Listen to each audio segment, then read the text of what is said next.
Love doesn't die from conflict, it dies from silence. Dr. Sue Johnson, renowned expert in emotional attachment therapy. Have you ever been here? They disappeared, no explanation, no text, no call. Just a cold, hollow space, and a swarm of unanswered questions running through your mind every night. What did I do wrong? Do they still care? Should I be the one to reach out first? If I don't say anything, will I lose them forever? Silence used to be the thing you feared the most, but now you're learning to use it as protection, as a declaration of your self-worth. Here's what most people don't realize. Avoidantly attached people aren't actually comfortable with silence unless they're the ones controlling it. They're not prepared for what it feels like to be left the very way they once left you. And here's the truth they'll never admit. When your silence lasts long enough, you stop being easy to control. You become a mirror that forces them to face their own avoidance. This piece is for you, the one who used to think that silence meant you lost. But you're about to discover it might be the most powerful thing you've ever done. In love, the avoidant partner is often the one who creates distance first. They retreat, they delay responses. They disappear behind a suspicious kind of busyness. They avoid deep conversations like they're holding their breath underwater. But what truly hurts isn't just the distance. It's the silence, the slow, confusing quiet, the absence of closure, and the echo of unanswered question. Why did they stop talking to me? Did I do something wrong? Should I break the silence first? And then comes the moment where many people make the same mistake. They assume, well, if avoidance likes silence, then fine, let them have it. But that's a dangerous misunderstanding. Avoidants don't like silence. They use it as a defense mechanism. And here's the key. It only works when they're the ones controlling it. According to attachment theory, dismissive avoidants often grew up in emotionally inconsistent environments.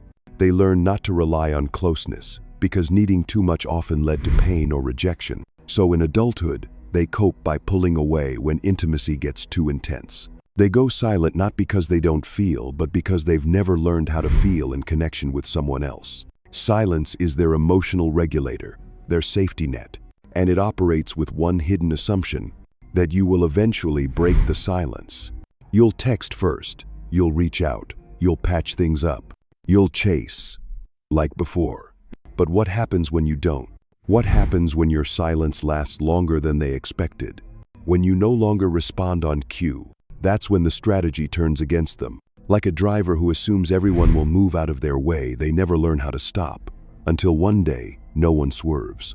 Your silence, when it doesn't come from anger, but from self-respect, has a different energy. It isn't punishment. It's an answer, a boundary, a new standard. And here's where the avoidant begins to lose control. They realize they're no longer the only one managing the emotional distance. Silence, once their armor, becomes a mirror reflecting their own avoidance back at them. At first, they rationalize. They're just upset.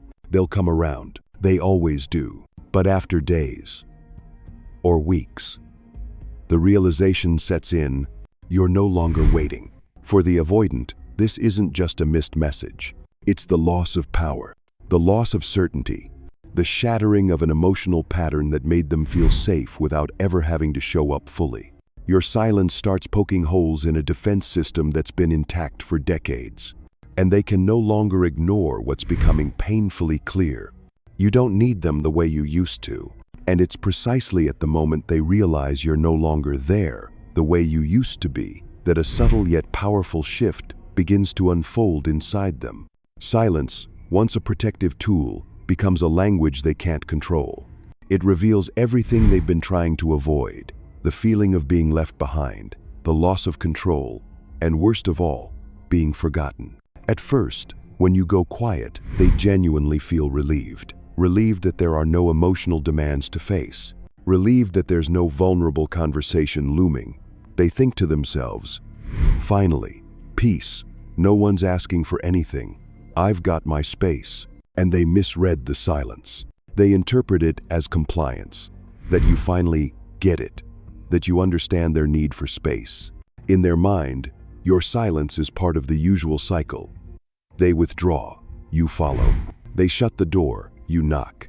They disappear. You search. So when you stop doing that, when you don't show up like before, they still think it's temporary. They believe you'll reach out soon, just like always. But as the days pass, and your silence continues, they begin to feel something is off. At first, it's just a small voice in the back of their mind. Wait, why haven't they come back yet? Then it grows into unease. Did I push them too far? Have I lost them for real this time? Avoidants rarely see themselves as the ones who can be left behind. In their internal world, relationships are something they can switch back on at will, like flipping a light. When they're ready, they assume you'll still be there. But your steady silence breaks that illusion. And when it does, real emotions begin to surface. Not anger, not hope, but something they haven't touched in a long time. Insecurity. Insecurity about whether or not they're still chosen. Insecurity about whether they still matter to you. Insecurity that this time, the gap isn't under their control anymore. And then they start doing what they've often judged others for, looking for signs of you. They quietly check your profile, watch your stories. They might like an old post, a subtle, almost invisible way to say, I'm still here.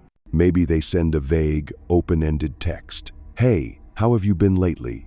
These may seem like small gestures, but for an avoidant, they're seismic shifts in their emotional defense system. Because every time they reach out, even in these indirect ways, they have to admit to themselves, you're no longer the one waiting. And that terrifies them. But don't get it wrong, this isn't always transformation. For some, it's just a temporary ego panic. Not because they truly miss you, but because they've lost their position of emotional control. Still, for others, this could be the very first time they truly feel the emptiness they created. An absence that's no longer filled by your text, your call, or the comfort of they'll come back eventually. And this is when avoidants are forced to confront questions they've avoided their entire lives. Do I really want connection or just control? Does their silence make me sad or powerless? And what if they never come back? This isn't just an external shift, it's an internal rupture of their core beliefs. A reckoning that distance cuts both ways. You can use it to avoid emotions, but it can also sever the very connection you didn't realize you needed until it's gone. And this is where the shift truly deepens from confusion and unease into something much darker, much more raw. The avoidant begins to feel exposed to their own fear. The fear they've spent a lifetime keeping hidden behind control, distance, and logic. On the surface, they may appear composed, calm, emotionally detached, even cold. They often project an image of independence and self-sufficiency. To the outside world, they look like someone who doesn't need much from anyone.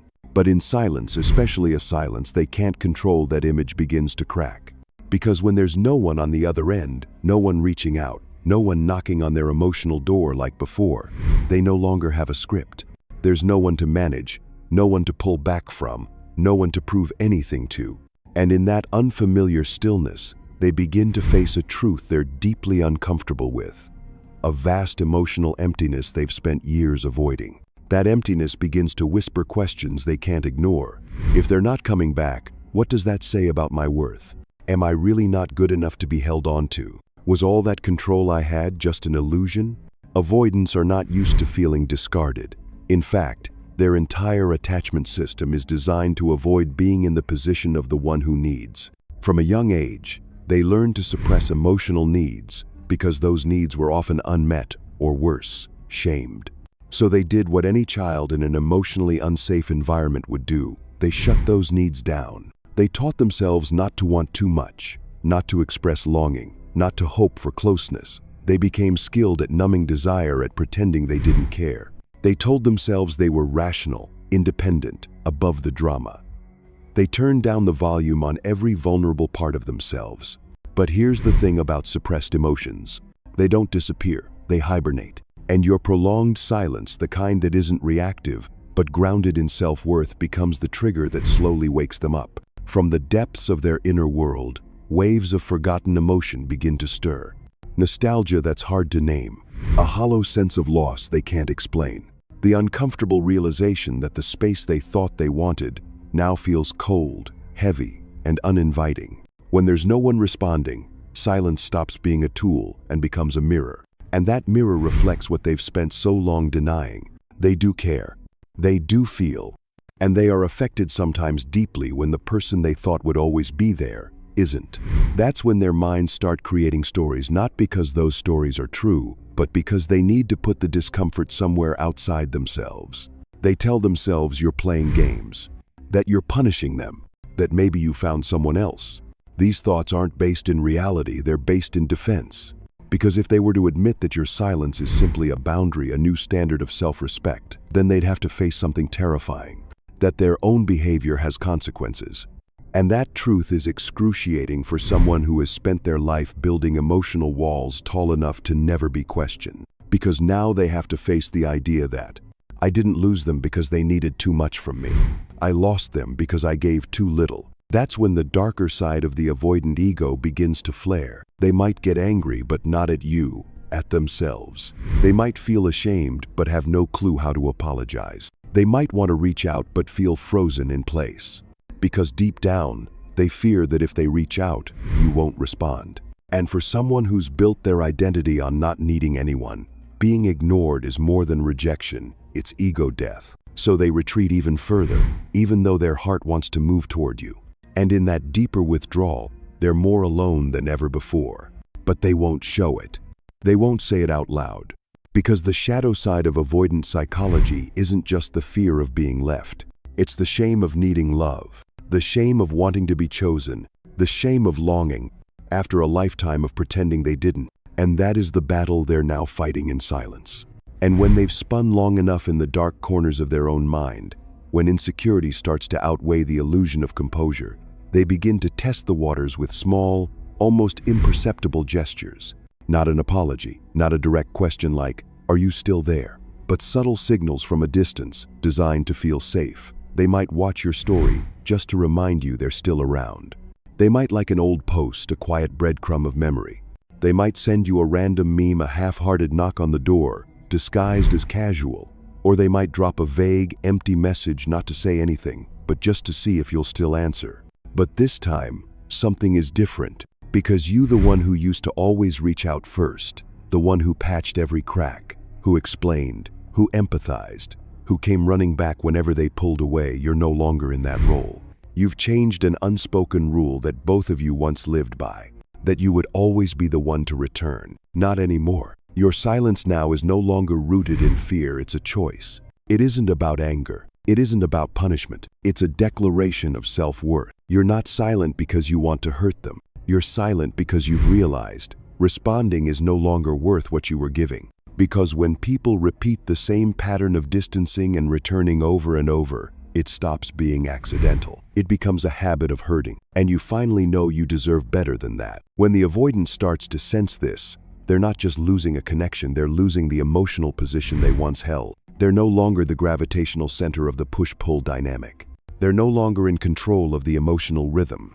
And that shakes them sometimes into anger, sometimes into fear. Some may think, oh, now they're trying to play my game. Others will feel something deeper. They're really gone this time, aren't they? In the middle of that confusion comes a brutal truth. You're no longer someone who can be managed with distance. Your silence has become a kind of emotional resistance field, not to push them away, but to reflect them back to themselves. They don't hear your voice, but they feel your absence. And in that absence, they begin to see not just you, but themselves, unfiltered. That's when awakening begins. When they sense that your silence isn't coming from hurt, but from a place of clarity, they are forced to ask themselves a very unfamiliar and deeply unsettling question. If I can't keep them close with distance, what do I have left to offer them? This is a critical turning point in the avoidant psyche, where they're no longer safe inside their usual coping style. They can no longer use withdrawal as a strategy, because now, the distance has turned on them. It's no longer protecting them, it's costing them. And for perhaps the first time in their life, they are confronted with the reality. If I don't change, I will lose them completely.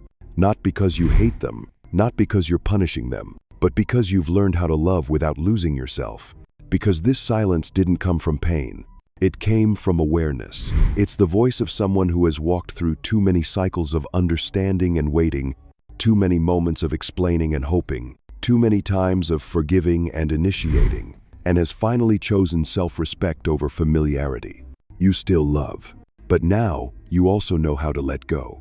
You're not trying to hurt them. You're just no longer clinging to something that doesn't want to stay.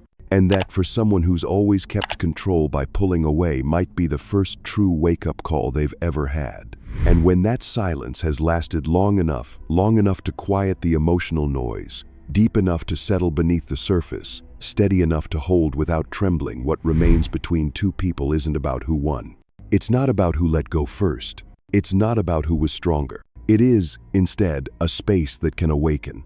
When the avoidant finally realizes that silence is no longer a way to control someone, they are forced to confront what they've long ignored, the pain of real separation. There is no one left to pull back in, no reaction to lean on, no familiar loop to fall into. There's just them face to face with their own silence, no longer a tool, but a consequence.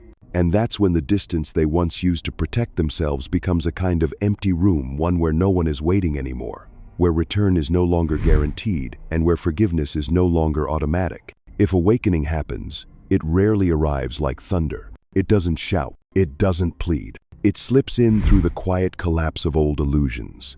They begin to realize, I was loved, but I didn't know how to receive it. Oh, distance once helped me survive, but now it's keeping me from truly living. And sometimes, the silence you held not with anger, not with conditions, not with theatrics, becomes the most powerful thing they've ever faced. Not because it hurts them, but because it finally forces them to see themselves. And for you, the one who tried, who softened, who understood, who waited, you don't need to win, because you were never playing a game. You didn't stay silent to manipulate. You stayed silent because you were no longer willing to keep handing the softest part of yourself to someone who didn't know how to hold it. This silence isn't emptiness. It's a boundary made of dignity, a clear message, spoken without a word. I can still love, but I can also stop waiting. Silence is not a strategy. Silence is awareness. I deserve to be treated better. And sometimes, that alone is enough to change the course of an entire life.